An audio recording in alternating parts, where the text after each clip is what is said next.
Okay, so balik na tayo sa tutorial natin. Gagamitin naman natin yung shorthand else if. So, basically parang ganito.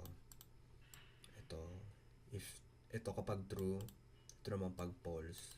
So, pwede natin gawing one line of codes kung ano yung variable na value. For example, let's say,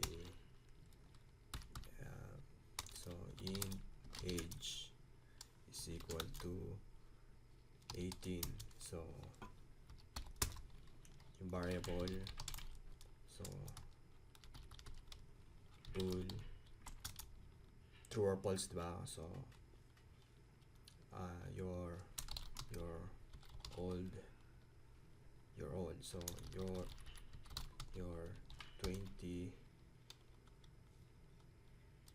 so you're 20 years old, so you're, mess, shit, so, you're old enough, you're old to drink. So let's say you're old, so you're old is equal to condition, so you must be, dapat 20 years old ka para uminom ng alak, diba? So 18, so your 20 is greater than your age. So if it's true, gagamitin natin to, itong question mark, it's true, return natin siya na true. False, return natin siya ng false. So ito, straightforward na example. So see out,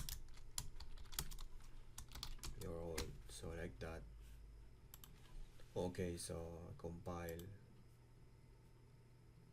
Okay, walang semicolon, wala rin semicolon. Okay, 1, sabihin true.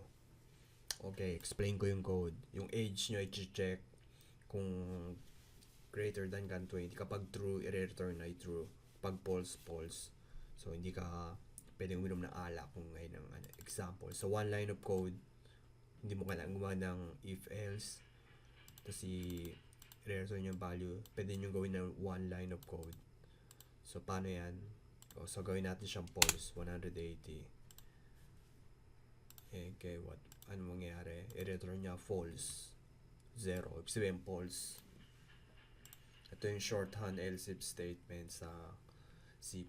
So, sa ibang program language din, merong shorthand na if else statement. So, ayun. Okay, so doon na tayo sa switch statement natin sa next tutorial natin.